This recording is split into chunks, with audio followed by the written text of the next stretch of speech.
Chris Godinez, licensed professional counselor, also the host of We Need to Talk on every Sunday at noon, and then I post this video up to Facebook. This video is for educational and informational purposes only. The views and opinions stated herein are mine and mine alone. They do not represent the ACA, the APA, or any other therapist for that matter.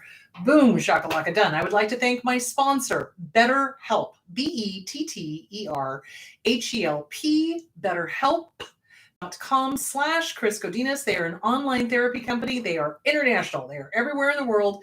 If you are needing to get to a therapist, go to BetterHelp.com/Chris Godinez, fill out a few questions, and they'll set you up with somebody here in the US of A.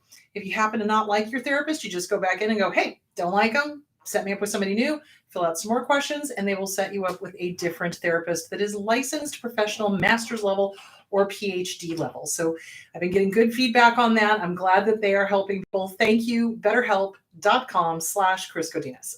Okay. Hi, everybody. All right. So current events, Irene Gauka is still missing in Gillette, Wyoming. If anybody has any information on that, please contact the Gillette, Wyoming police.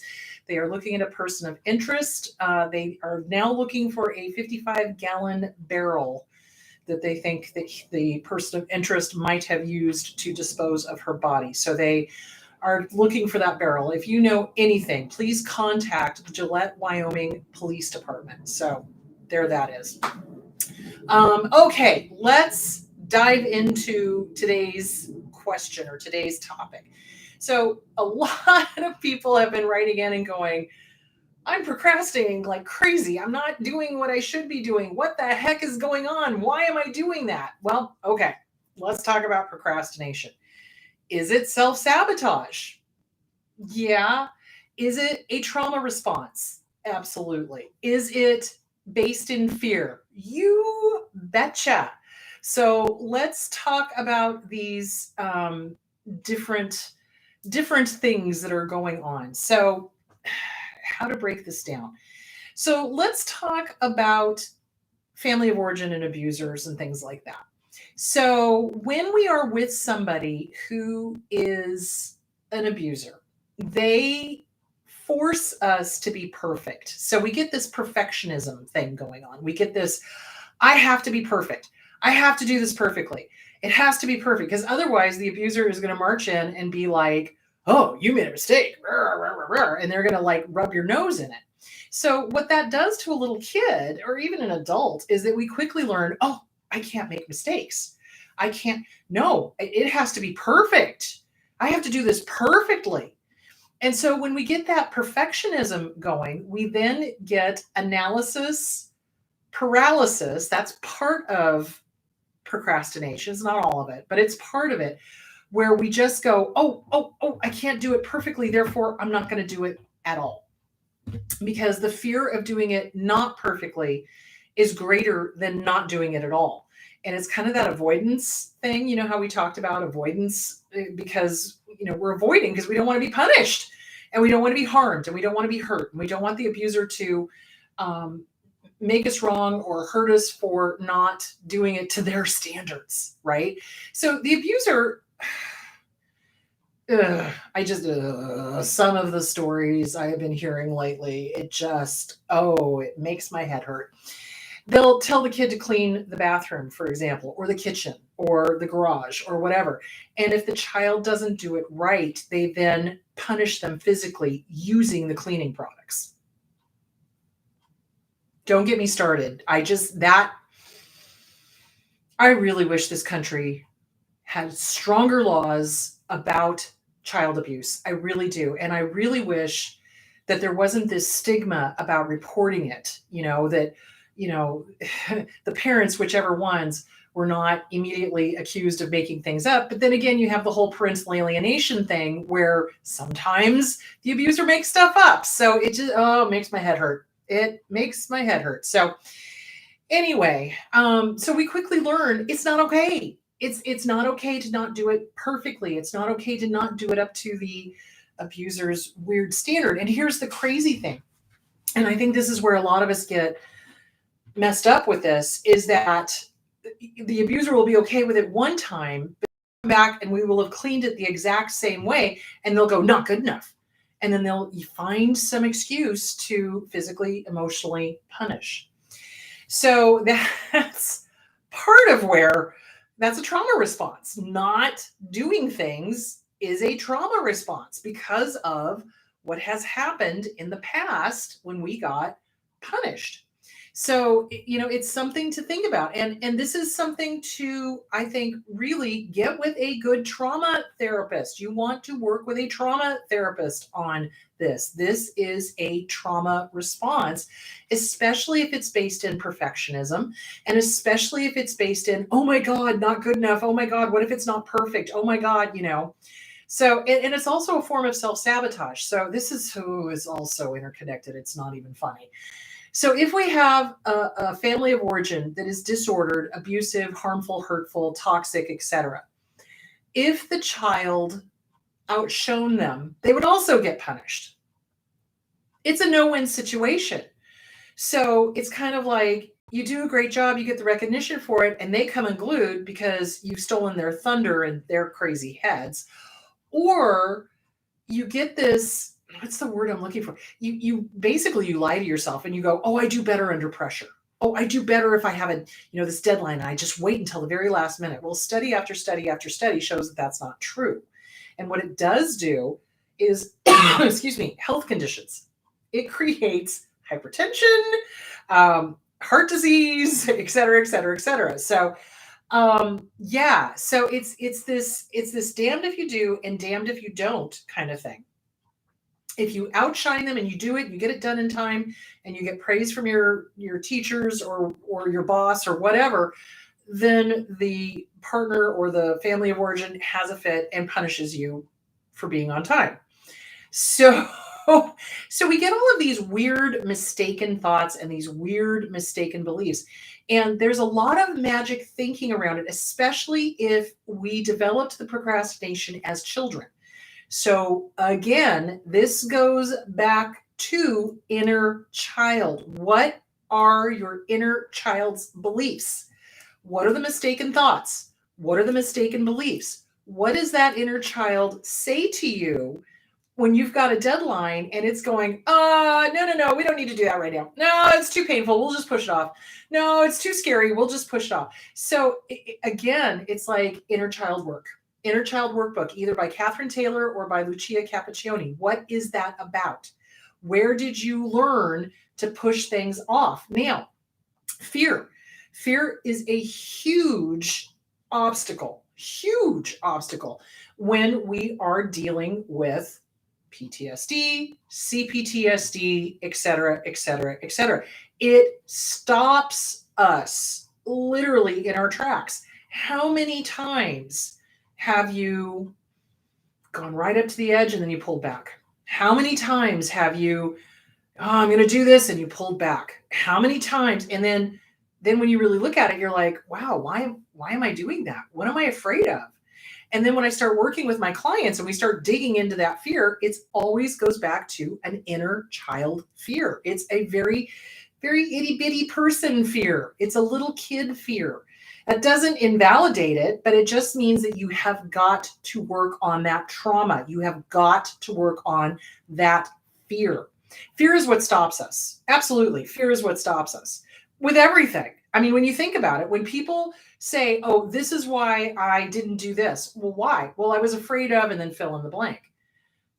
So fear is what stops us from doing a lot of things, not just trauma survivors, but regular old people too. So it's managing the fear, and it's acknowledging the fear, and it's going back, working through the inner child, going through the inner child workbook, figuring out, when did I start procrastinating? When did I become a perfectionist? When did this happen? How old was I? Why did I become a perfectionist? Why did this happen? So it's really important to go back through and dig through and figure out where this all came from. CPTSD from Surviving to Thriving, Pete Walker, Inner Child Workbook, Lucia Cappuccioni, or Catherine Taylor. Either one, I don't care. Get it, work it, or whatever one works for you. I don't care. Get it, work it. This is the stuff that needs to be dealt with. And the avoidance. So again, the avoidance. What are you avoiding? So, some people avoid things because of the big emotions. So again, little ones are the ones that have a hard time with big emotions. If you are dealing with something that has got big emotions around it, that's probably the inner child is the one that's having a hard time coping with the big emotions. Because think about it, when we were raised in the abusive household or the toxic household or the disordered household, however you want to put it, emotions were not allowed. No, emotions were not okay. The only emotion you could express was one that the narcissist or the abuser was okay with. And that usually was like nothing. They didn't want to be bothered. It was okay if you were happy, not too happy. See where I'm going with that? Certainly not okay to have anger. Certainly not okay to be afraid. Certainly not okay to have sadness. Because what would they do? I'll give you something to be sad about. I'll give you something to be angry about. I'll give you something to be afraid of. They don't allow little kids to have the big emotions and experience them and know how to cope with them. So really for us, going through and surviving that and surviving a romantic relationship or a friendship or a work situation, our task is to go back through and help comfort that inner child and let that little one express all the big emotions and be okay with it and be safe with it. So procrastination is an avoidance of pain. Procrastination is an avoidance of feeling scared or feeling angry or feeling sad or fear of not being perfect. Fear. Do you see where I'm going with that? It's like, okay, guess what? So all of the emotions are good emotions, even anger, even sadness. Anger is there to show us where we've been hurt. That's what anger is about. Anger is the bodyguard of the softer emotions. And a lot of people are like, no, I don't want to feel. I don't want to feel. I don't want to feel. You're human. You're going to feel. The ones who don't feel are the psychopaths. You don't want to be that. So you want to be able to feel. You want to be able to allow. You want to make yourself safe and be allowed to have anger. Okay, what's underneath the anger? Hurt. So where did you get hurt? What happened? What's the softer emotion that's underneath the anger?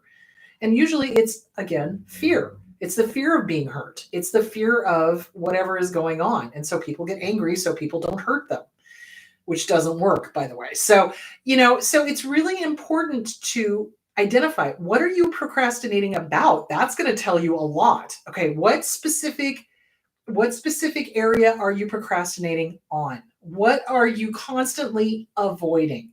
Why? What's the fear? What is the little kid inside telling you? What are they trying to avoid? What are they trying to get away from? What is making them uncomfortable? And that's why it's really, really important to comfort the inner child and have chats with them. Hey, little one, it's okay to have big emotions about this. This is scary. So, for example, writing and burning the letters.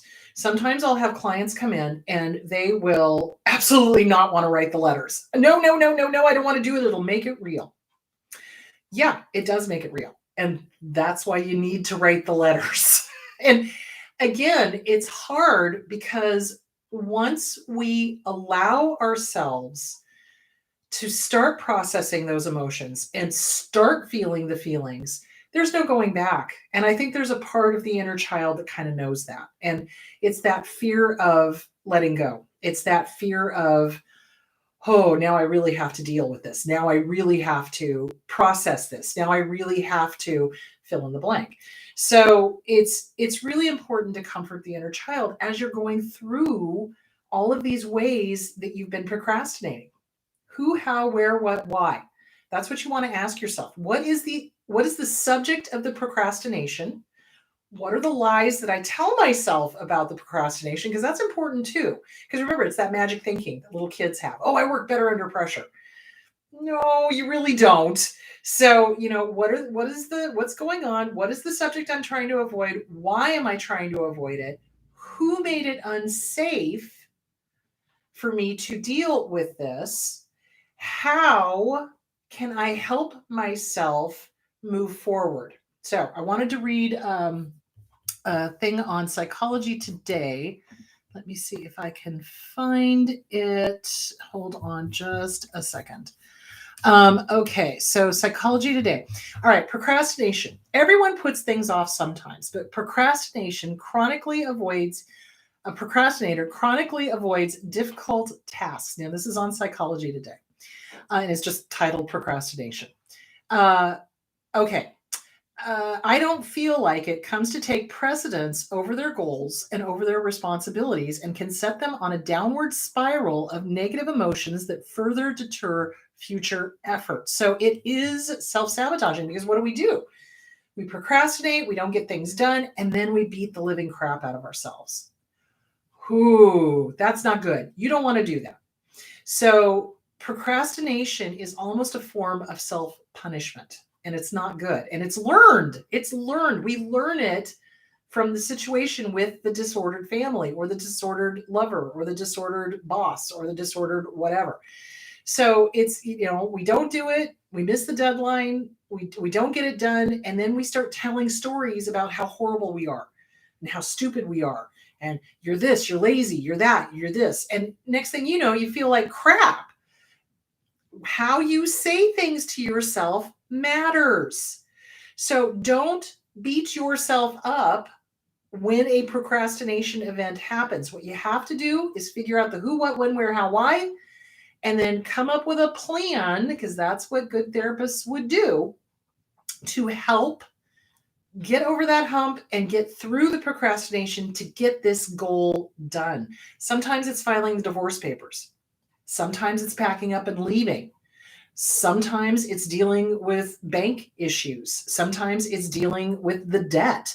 Sometimes it's dealing with, whatever uncomfortable topic. So it's really important to work through that, figure out the who, what, when, where, how, why, and start processing.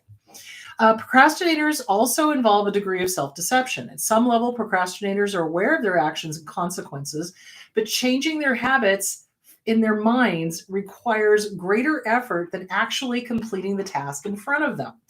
So what we tend to do, and this is why I keep saying, how you think it is vitally important to how it turns out. Because if you tell yourself, cleaning the house is going to be awful. Well, guess what? Your subconscious is sitting there listening and it goes, okay, she wants it to be awful. Let's make it miserable, guys. Okay. Okay. Fabulous. Seriously. And our emotions go down that track. So how you say things, how you think things, the subconscious listens to and sets about to make it happen so that you can stop worrying about it.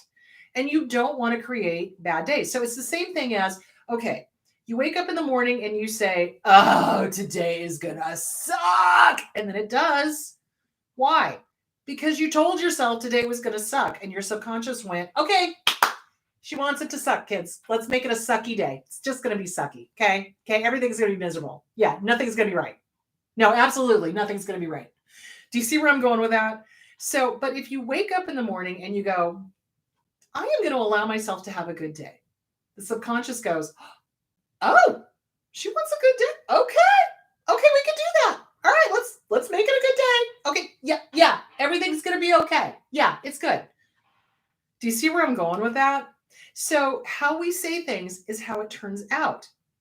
And I'll give the example of the actor. I worked with an actor that was terrified of falling on stage. I'm going to trip. I'm going to fall. I'm going to do this. I'm going to do that. Blah, blah, blah. If you keep thinking that, you're going to. He did. And it was because that's what he was focused on. It's like driving. Wherever your eyes go, the car's going to go. Wherever your brain goes, the emotions are going to go. Same concept.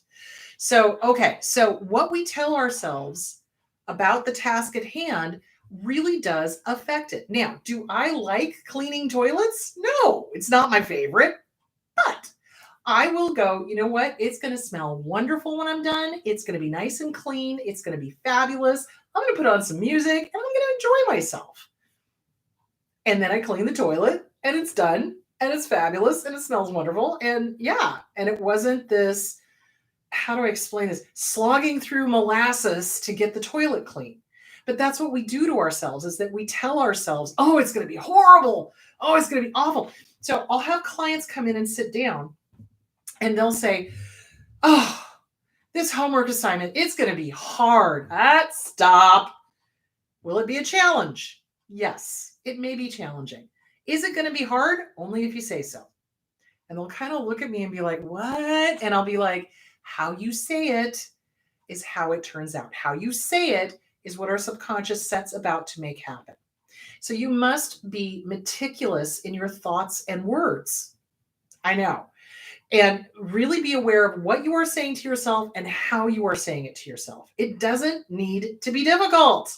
But for some reason, in our little inner child mind, it's like, no, it has to be difficult. Well, why? Because everything with the abuser was difficult. Guarantee it. If there's an easy road and a hard road, the abuser will always take the hard road. They'll always make it as dramatic and chaotic and horrible and awful as they possibly can. And so we grow up thinking everything has to be difficult. It does not have to be difficult. It doesn't. It doesn't need to be difficult. It's not necessarily going to be easy either, but it doesn't need to be miserable either. Do you see where I'm going with that? So you really want to start working on changing your thoughts. How are you thinking about things, especially the things you procrastinate on? What is the fear? Can you calm the fear down? Can you comfort the inner child? Can you change your thoughts about it? Can you make it a little bit more enjoyable or less anxiety producing or less miserable or whatever? Now there are some things that are just never going to be fun, like cleaning the toilet, but you do what you can to mitigate it. Put on some great music, get a new cleaning thing, sing while you're doing it. Think of poetry while you're doing it. It's like, it doesn't have to be miserable. It doesn't. I give you permission to have cleaning days that are not miserable. I give you permission to have things not be miserable. It's okay. You've got to tell yourself that, because we've heard that, it needs to be difficult, chaos, drama so much that it's really a hard habit to break, but it's not impossible. So you want to break that habit, and you can. You can. So you want to work on going, okay, habit, I hear you, I see you, I am not playing. I'm not playing. And it's going to take more than a one and done. You're going to have to do that probably every single time you go to do that task that you have been procrastinating on, because the automatic thought, the knee-jerk reaction, is to procrastinate and to tell yourself all sorts of stories about how horrible it's going to be. So you're going to have to change that. Okay, let's get back to the article here. Okay, so it involves self-deception. We talked about that. Procrastinators are often perfectionists for whom it may be psychologically more acceptable to never tackle the job, analysis paralysis, than to face the possibility of not doing it well.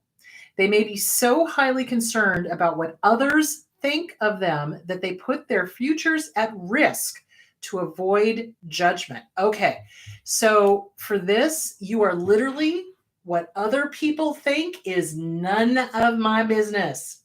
You're literally going to have to tell yourself that. I don't care what other people think. If this isn't good enough for them, they can go pound sand. Seriously.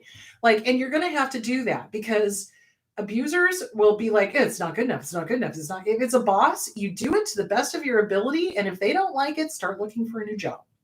Seriously. I'm so done with these jackwagon bosses that are like, it's not good enough. It's not good enough. It's not good enough.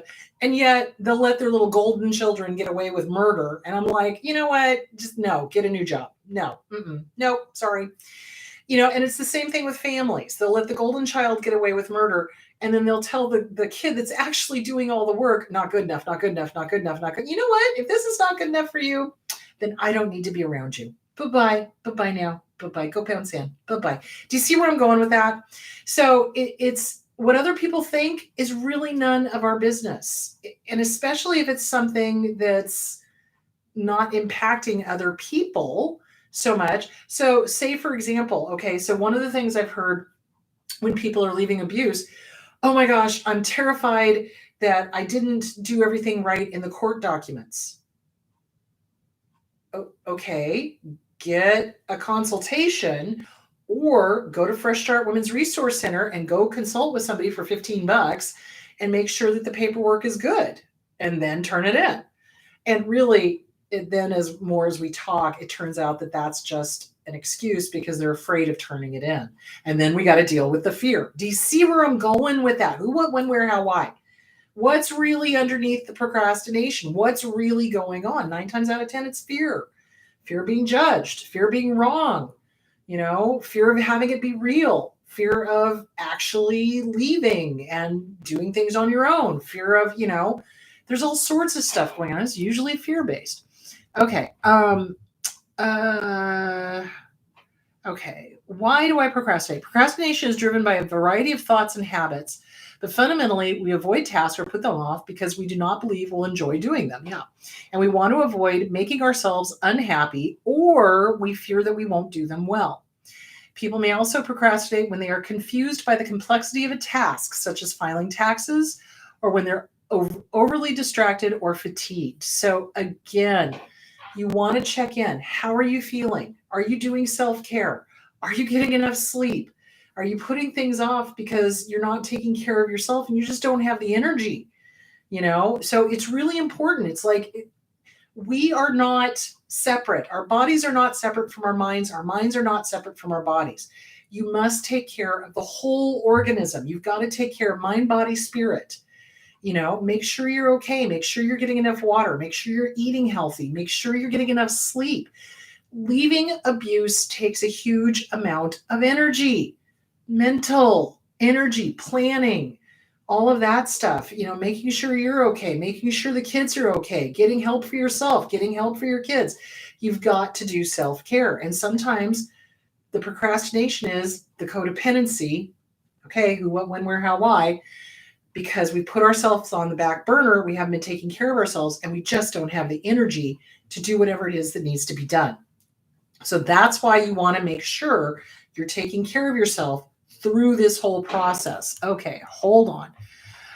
What are the psychological roots of procrastination? Psychologists have identified various drivers of procrastination, from low self-confidence to anxiety, a lack of structure, and simply an inability to motivate oneself to complete unpleasant tasks. Research has also shown that procrastination is closely linked to rumination, or becoming fixated on negative thoughts. So it's just like what I was saying. It's like if you turn your eyes, if you're driving and your eyes go that way, your car is going to go that way. You see where I'm going with that? Same thing with the thoughts. If your thoughts start circling the drain, you're going to start circling the drain. You must be meticulous in what you are thinking, what you are saying to yourself. Okay, hold on. How are we doing on time? Okay. Does it serve a purpose? Procrastination is a self-defeating behavior pattern, but it can be seen as serving a psychological purpose, especially for people with perfectionistic tendencies. By protecting the individual against the fear of failure, judgment by others, or self-condemnation, avoiding unpleasant tasks by devoting energy to other tasks like organizing or cleaning also helps procrastinators avoid feeling unproductive. So, for example, a lot of clients will come in and say, okay, I'm going to go do this. And then when we meet the next time, they're like, well, I started this over here. And then I thought, well, since my hands were dirty, I might as well go into the garden and do this. And then once I did that, I realized I needed to come back into the house and clean this. And so they'll fill it with other things that do need to be done. But again, it's avoiding the one thing that you really need to be done. So again, who, what, when, where, how, why? What are you avoiding? Why are you avoiding it? Who does it remind you of? What are you feeling? What are you thinking? Do you see where I'm going with that? So yeah, so just because you're filling your time with other things, you still want to take a look at what you're avoiding. What are you avoiding doing? Why are you now suddenly cleaning the entire house when the taxes need to be done? Or why are you doing this over here when the paperwork needs to be filed? Do you see where I'm going with that? Okay. All right. Why are we so sure that we'll actually do something later? Predicting how we'll feel in the future is known as effective forecasting, and people tend to be fairly bad at it. For example, procrastinators may feel bad about not having exercise today, but they may raise their mood by predicting that they'll do it tomorrow. Thus, they avoid feeling negative emotions in the moment, but the cycle is likely to repeat. So for me, when I realize that I have not done something, I've put it off, I will get up and go do it. Like seriously, like Seriously, because doing this future predicting, oh, I'll do it tomorrow. Oh, I'll do it tomorrow. Oh, I'll do that. That it's kind of like people who make lists and they don't get all of the things on the list done, and then they beat themselves up for not getting all the things on the list done instead of going, okay, I'm moving this over to tomorrow's list. Those are the first two ones on the list. I'll do those two first. It's always that negative, negative, negative, negative, negative. So this is a learned behavior. So it's important to, if you do lists, that you build in time for a little bit of procrastination, tiny little bit, tiny, like 10, 15 minutes max. And then you get right back to doing what you were doing. Or if you do a list, you make sure that you don't beat yourself up and you don't have a list that's a million miles long. You want to do a list that's maybe 3 things. You finish those 3 things, great. Do another 3 things. Make it winnable, make it attainable, make it pleasant, make it fun, make it a win for you. Narcissists are all about everyone around them losing and them winning. How about you get yourself a win? So the win would be 3 things on your list. You do those, great, fantastic. Even if you do only one of them, great, fantastic. I'll do the other 2 tomorrow. Okay. But then do make sure you do them. That's the thing. You can't just keep going, oh, I'll do it tomorrow. Oh, I'll do it tomorrow. Oh, I'll do it tomorrow. I'll do it tomorrow. After all, tomorrow's another day. I always hated that. That movie's the worst movie ever on the face of the planet. So thank you, Andrea. Okay.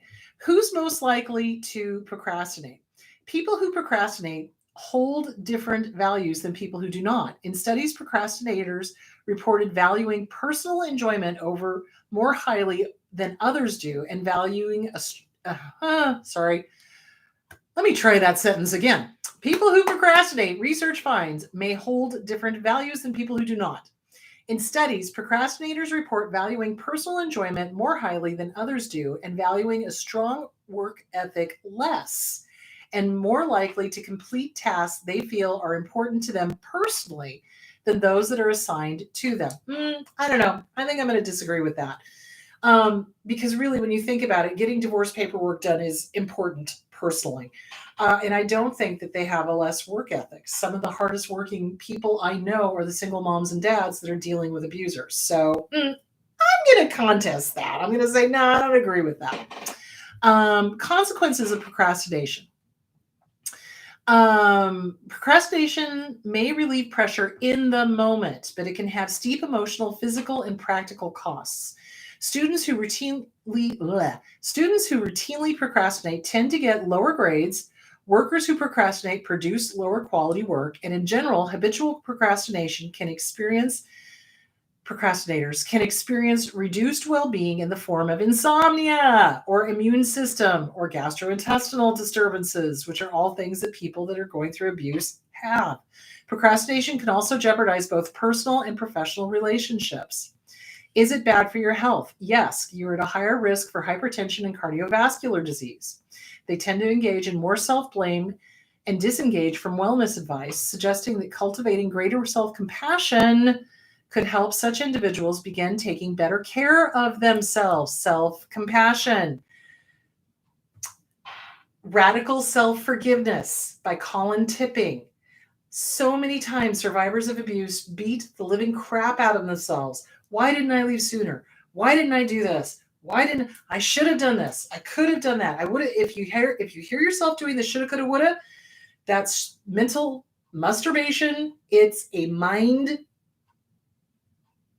thing. Don't do it. It's not good for you. It's you're shoulding all over yourself. The second you hear shoulda, coulda, woulda, nope, I'm shoulding all over myself. I am not going to do that. Stop. Do engage in self-care. Do engage in taking care of you. That's what you want to do. Okay, is there a link between procrastination and depression? Yes. What's the point? Thinking becomes the main thought. You want to work on it with working on the mistaken thoughts, working on the mistaken beliefs. How to beat procrastination. Okay, here we go. And I will get to the questions. It takes effort to change behavior, but it's not impossible. You want to maybe engage in cognitive behavioral therapy where they address the mistaken thoughts and the mistaken beliefs. Studies based on the Procrastination at Work scale, which identifies 12 common forms of workplace procrastination, have highlighted some potential solutions, such as adopting a timeline that builds in time for delay, but not too much. Making a personal challenge out of mundane tasks. Now, that's something I do a lot. It's like I'll set a timer and go, can I get it done in 15 minutes? Can I do a really good job in 20 minutes? Can I, whatever. You make it fun. You make it a game. Or if you're listening to music, oh, I'm going to sneeze. Oh, hang on. Oh my goodness, my allergies are crazy today. Anyway, you make it a game. If you're doing stuff to music, can I get this done before the end of the song? Can I hit the kitchen before, the album is done, or, whatever. So you make it a game, you make it fun. You do ways to find the fun in it. I know it's weird, but yeah. You change the mindset, developing empathy for one's future self, compassion, as one would a close friend or a child, can be an important first step in ending the habit, because we're less willing to put a good friend in such a disadvantaged position. Again, if you were your own child, treat yourself as if you were your own child or your own best friend. Would you allow a good friend or your child to sit there and beat themselves up? No, you wouldn't. So don't do that with you. There are 100,000 million people that want to kick your ass. Don't you be one of them. Seriously. So you've got to treat yourself with kindness and compassion and gentle and curiosity. Like, really, this whole therapy journey is all about curiosity. The who, the what, the when, the where, the why, the how. It's like, get curious, and it's okay to have that childlike kind of, oh, I wonder why I'm doing that. You know what I mean? It's okay. And don't beat yourself up. Don't do it. Nuh-uh, not allowed. No more. Don't do that. No beating yourself up. How can I stop putting off important decisions? Many procrastinators struggle to make important decisions, like filing for divorce, in part because they're not making a choice absolves them of responsibility for the outcome. And a lot of times we're afraid of making the wrong choice. What if I'm making the wrong choice? What if it's the wrong thing? But that's when you got to go back through your list of deal breakers, and that's when you got to go back through your list of everything that person has done to you and how many deal breakers did they break. There's your answer. It's not the wrong choice. Sometimes people simply become so exhausted from making decisions that it seems impossible to make even relatively unimportant ones. Research suggests that sticking to a personal set of decision-making rules or outsourcing some decisions to a partner, friend, coworker may help overcome decision fatigue. And of course, if you're in a abusive relationship, you don't have that partner to bounce things off of. But that's when you've got to find a support group. That's when it's important to get a therapist. That's when it's important to reach out and get help. It's okay. So, to recap here, procrastination is based in fear. It's part of PTSD, CPTSD. It is a trauma response. It is a bad habit. It is something we've learned. It's something that has been indoctrinated in us because we had to be perfect if we're perfectionists, or we're afraid of making the wrong choice, or whatever. So it's really important to work on self-esteem, work on your list of deal breakers, write out everything that happened, remind yourself of what happened. You're not wrong, okay? Give yourself winnable goals, like 2 or 3 things on a list. Do that. Great. Huzzah. You did. Now you can do 2 or 3 things tomorrow. Great. Perfect. Build in some time, but not too much time. Be aware of the self-deception. Be aware of the, it'll be okay. I'll do it tomorrow. No, get up and do it now. Absolutely. So if I realize I have not stood up and walked around and worked out or moved or whatever from my desk, it's like, okay. That's part of the reason why I got the watch, because every hour it'll be like, okay, no, thank you. I'm not talking to you. Thank you. Get up, walk, go do something. So, little things to help you. Absolutely. And the biggest thing is self-compassion, radical self-forgiveness, Colin Tipping, gentle with you. All of these jerks in your life that have been abusive, you don't need that from you. You don't need that from them either, but you don't need that from you. Can procrastination be overcome? Absolutely. Absolutely. That's the good news. Work on the thoughts, work on the beliefs, the who, what, when, where, how, why. Get with a good trauma therapist. Work the workbooks. Love that inner child like nobody's business. Give the inner child the confidence to do what they need to do and to not care what other people think. It doesn't matter what other people think. Other people can go pound sand. Seriously. So there is that. I hope that helped. Now let's get to the questions. Okay, hold on. Let me get over here and let me make this bigger so I can see it. Oh my God. Come on. There we go. Is it common that the narcissistic victims are afraid of doing something they enjoy because they feel they're not allowed to? Yes. Oh my God. Yes. I can't. Oh, Lord. So narcissists are selfish. Every single four-lettered word you can think of. And they are petty and jealous. And they are emotionally operating on that of maybe a 2-year-old on a good day if the wind is blowing in the right direction. So if the target of abuse is doing something that they enjoy or is buying themselves something, the abuser will come in and be like, well, how come you get to do this? How come you get to have that? How come I don't have? You're an adult, go buy yourself one. Hello, this is for me. So they'll do that. They'll be angry that you've done something for yourself, or that you've bought something for yourself, or that you're doing something for yourself, or you're enjoying yourself somehow. They'll ruin it. They'll ruin it because it's not about them, number one. And number two, they'll ruin it because they don't feel joy. And how dare you feel joy? How dare you enjoy something when they can't? Literally, that's how they think. They're petty. They're petty, like nobody's business. So it's kind of like, how do I explain this? It's like they'll get jealous over the weirdest damn things, even if it's something they're not interested in. So like, say, for example, you like soccer and they don't, but you're enjoying the game. They'll get angry that you're enjoying the game. Yeah. So, or they'll, this one happened recently. They'll come in and complain to the partner how dare the partner be successful in their business? How dare you have time to take care of yourself during the day when I don't? What? I'm sorry. This person has worked their hind end off to be successful in their business, own their own business, and be able to take time off whenever they want or need. So this is a you problem. You know what I'm saying? This is not this person's problem. But they'll do that. They're petty and they're jealous because they want what you have. They don't look at all the hard work you put into it, that you have your own business and that you're doing this, you're doing that. No, they just want to take what you have and they want to be angry about it, and they don't want to bother figuring out how they too can have free time, etc. So that is what they do. They absolutely. And so then when we leave that abusive relationship and, we'll go to watch a soccer game, for example, we'll feel guilty or we'll feel weird about it because we're waiting for that other shoe to drop. We're waiting for that punishment. We're waiting for that. How dare you enjoy that? How dare you buy that for yourself? How dare you have a job you love? How dare you?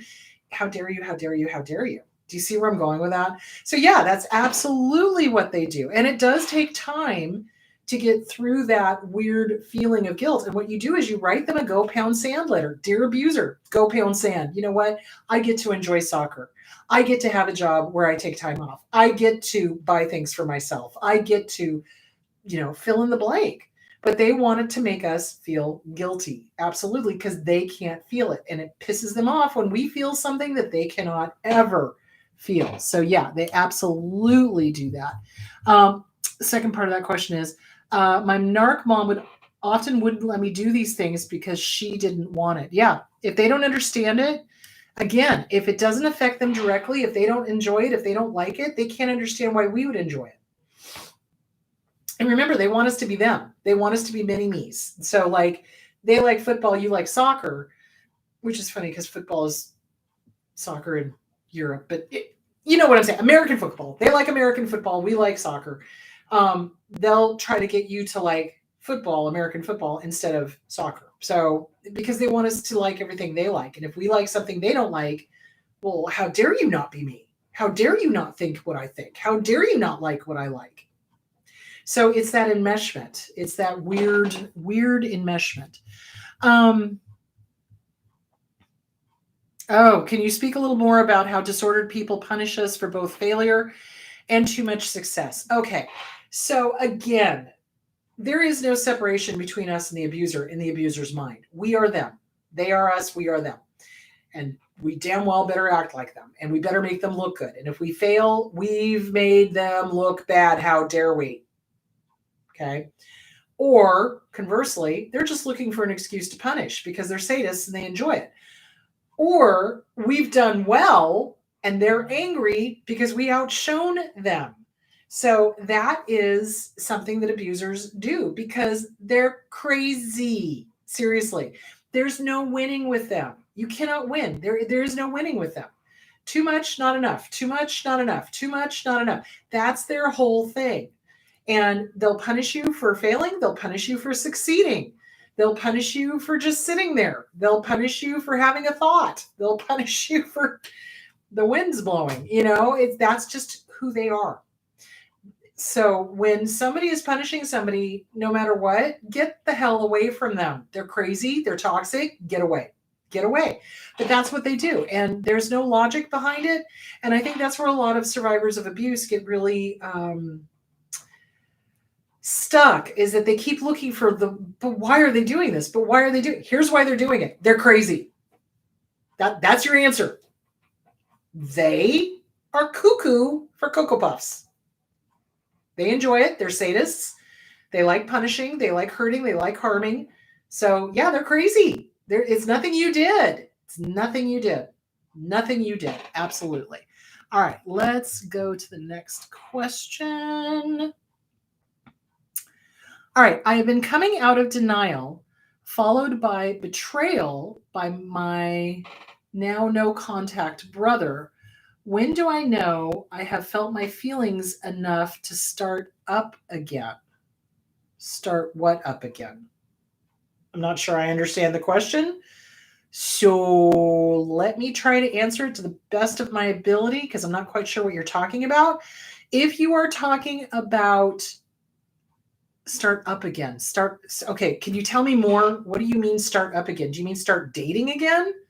So let me answer that question. And if that's not the right one, then hopefully you'll type in what you are talking about and I will be able to answer that. But let me answer this. So, okay, when we come out of an abusive relationship and there has been betrayal, okay, if you're talking about dating again, you're not ready to date until you really work on your self-esteem, your boundaries, your list of deal breakers. Seriously. Like, you need to grieve. You're going through the grieving process. When we leave an abusive relationship, whether that's a family of origin, a boss, a friend, a romantic partner, whatever, grief takes a year. A normal grief pattern takes a year to go through all the firsts and to process through all of the weirdness, especially with abuse. It's like, okay, the betrayal, the this, the that, et cetera, et cetera, et cetera, and getting through all the first. Then the second year, it's like, okay, now I'm allowing myself to enjoy things that the abuser wouldn't let me enjoy, right? Because this is complicated grief. This is not normal grief. This is complicated grief because we've got this love-hate relationship going on with the abuser. We love them. We hated their behavior. They were abusive and we love them. What the hell? So we're dealing with this complicated grief. So we're dealing with all of these mistaken thoughts, mistaken beliefs, the lies that they said about us, the gaslighting, the cheating, the stealing, all of that. So you got to get through the complicated grief. You got to work through the trauma, CPTSD, From Surviving to Thriving, Pete Walker, get with a good trauma therapist. You're ready to date when you know who you are. You're ready to date when you've worked on your self-esteem. You've got your boundaries in place. You've got your list of deal breakers. And you're not putting on blinders when the red flags are looking like a communist parade. Seriously. So that is the big thing. It's like, write down all the red flags. What were the red flags you ignored? What are red flags of abusers that you need to be watching for? And you do. Hold on. So, and trusting your gut. Are you practicing trusting your gut? Are you working on, do you trust what you know that you know? Are you working on your certainty? Don't listen to your head, don't listen to your heart, listen to your gut. Listen to your gut. So that's when you're ready to date again, is when you're listening to your gut, your self-esteem is in place, your boundaries are in place, you recognize red flags, you can see them coming a mile away, you sidestep them, you don't even deal with them, you don't get involved with an abuser, et cetera, et cetera, et cetera. That's when you're ready to date again. As far as if you mean you've been betrayed by the brother and you want to reestablish a relationship with them, I would be very cautious. Why were you betrayed? What what was their goal? Who are they siding with? What's going on? If you are going to have a conversation with them, have it with a therapist. Have a third party there that can call them to the carpet if they need to. Be very careful about going to therapy with an abuser. If the brother is an abuser, don't do it. Just go no contact and stay no contact. Let me make sure I understood that question. I've been coming out of denial, followed by betrayal by my now no contact brother. When do I know I have felt my feelings enough to start up again? So I don't know what you mean by start up again. So if you could be a little more specific, that would help.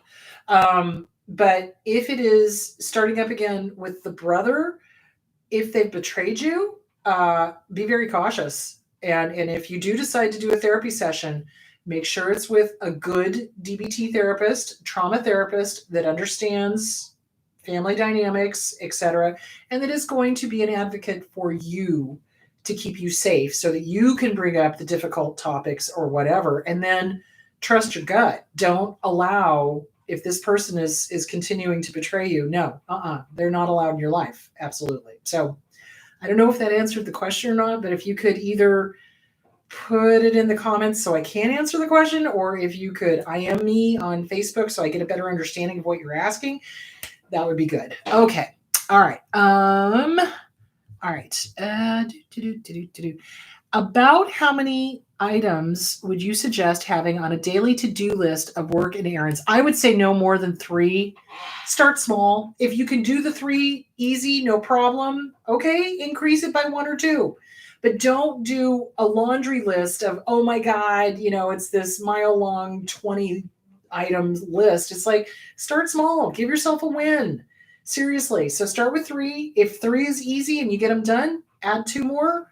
Okay, I got the 5 done. Okay, add 1 more. Okay, I got the 6 done. Do you see where I'm going with that? It's like, start small. Give yourself little wins. Give yourself little wins, because God knows our abusers love to just take the carpet and rip it out from underneath us. So allow yourself to enjoy little wins. So don't overwhelm yourself with a long laundry list. It's like, start small. And then if that works out, add more and do more that day, but only go until you want to, in that, okay, I've done 6 things, I'm tired. Okay, take a break.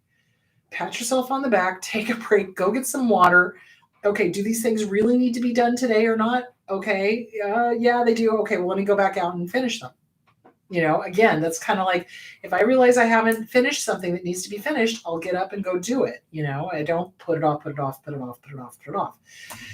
And it's practice. It's learning a new behavior. It's learning a good, healthy habit. It's doing something different. And gentle with you. Compassion is the key. Compassion is the key. Okay. Is avoiding competition the same as procrastination? Yeah, because you're avoiding not failing, basically. And it depends on what you mean by that. So now, hold on. Let's be clear here. Abusers put everybody in competition with each other.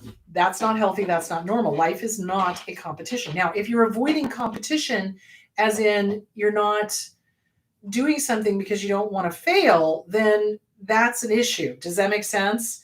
So, like, for example, let's say you want to do sports, but you're afraid of failing. Well, okay, you also never give yourself the chance to win if you don't even try. Does that make sense? So, yeah, avoiding things. Let me read that question again, make sure I understood. Is avoiding competition the same as procrastination? Yeah, kind of. So avoidant personality disorder is somebody who chronically avoids everything, and their world just gets tiny until it's just minuscule. So you don't want to do that. So there are going to be instances in life when there are things that are a competition. Absolutely. But you don't want it to be a narcissistic competition. So in other words, narcissists pit their kids against each other, and it's competition for their attention. So, I mean, if it's that kind of competition, no, you don't play. Absolutely. If it's like, okay, I'm writing an essay so I can get a grant, yeah, do it. Absolutely. So there is that. Oh my gosh, thank you. Oh, thank you. Um, so where was I going with that? So yeah, I mean, it depends on what the competition is. If it's a psychological competition, hell no, don't play. But if it's something that you're wanting to do, but you're afraid because there's other people doing it, well, you'll never win if you don't even try. So, and here's the thing. Abusers make us think that failure is the worst thing ever. How dare you fail? But here's the deal. How do babies learn how to walk? They fall a lot, sometimes on their heads. Oy. So babies fall. No judgment. They fall. But abusers will judge them. Abusers will make them wrong for falling. Abusers will put them down and tell them they're stupid. I've seen abusive parents do that. Don't get me started. So they make it so that this, failing is somehow a horrible thing. No, you know what failure is? Well, crap, that didn't work. What can I do differently? Oh, okay. So babies learn how to get balance. Thank you very much. By falling, by failing, quote unquote.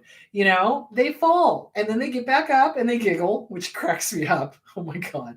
And then they'll toddle along and then they'll fall down again and then they'll go, oh, okay, let's try this, And that's how they learn. So we learn from our failures. If you're smart, seriously, if things don't work, you kind of go, well, crap, that didn't work. What went wrong? Well, maybe I should do this next time. Okay, well, let me do that next time.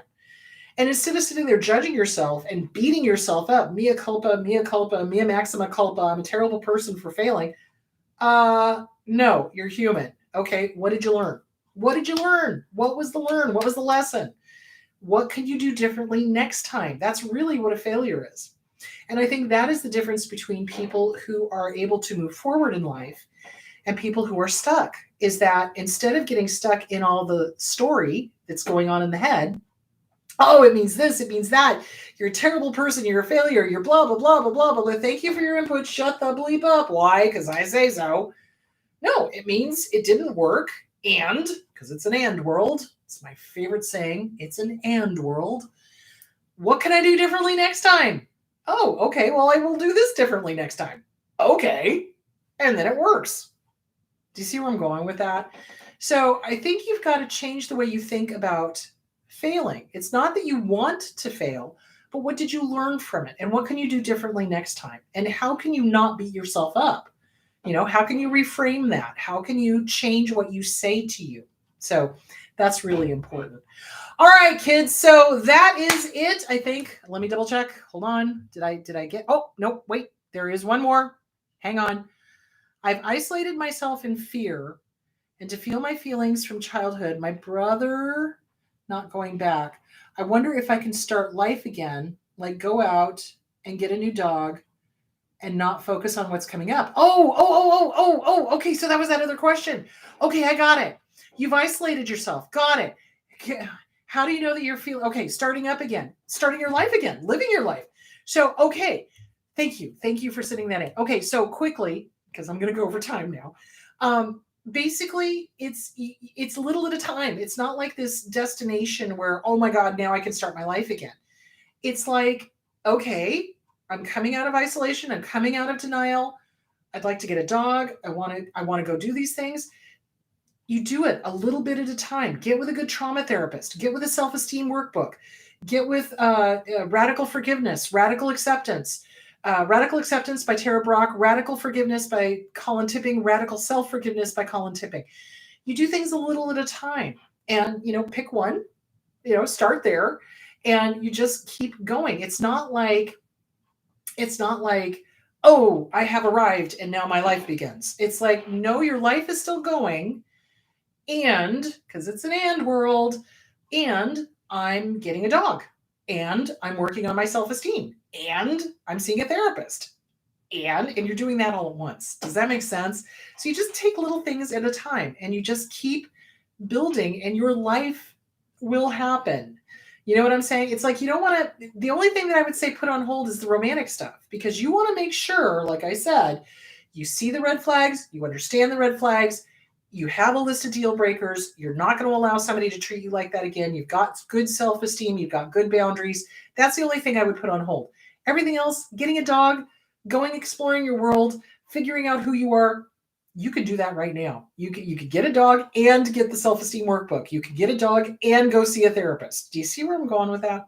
So yeah, the only thing I would put on hold is the romantic stuff because if you've been in an abusive relationship romantically, you need to make sure you get all of those things nailed down so that your inner child doesn't pick another abuser. Because remember, the inner child, if they're not worked on, the inner child goes, oh, looking outside. Oh, I know somebody who kind of sort of subconsciously reminds me of whoever was difficult in the family. I know if I can make them love me, I prove mom and dad wrong. Half of a doo-doo sandwich, half of a doo-doo sandwich, total doo-doo sandwich. So, but for the rest of your life, getting a dog, going, exploring your world, figuring out who you are, you can do that. Get a therapist, get the self-esteem workbook, get a dog. It's an and world. Get support. Get support. Support. Good friends, good support, and start allowing yourself to live your best life. What does that look like? Write it down. Write it down. Have fun with that. What have you always wanted to do that you never were able to, or that you weren't allowed to, or whatever? Start looking at how to do that. How are you going to make that happen? But do get with a good therapist. Do work the workbooks. Do look at getting a dog from a shelter or a rescue because they're overflowing right now. Yeah, so there's that. I hope that answered the question. If not, let me know. All right, my loves. Now I'm going to end the show. So you guys have a great week. There's not going to be a show next week. I am taking the week off. On October 1st, I will be in Honolulu. So if you are interested in getting tickets, please go to chriscodinas.com. Please remember, Susanna Quintana is a wonderful life coach. I love her to death. Her book is available. You can always find her at susannaquintana.com. Let's see, what else do I need to tell you? Also, tickets are available at chriscodinas.com for not just Honolulu, but Atlanta. So that's it. All right, you guys have a great week, and I will talk to you on Wednesday. Bye. Oh, where is my mouse? There it is. Bye.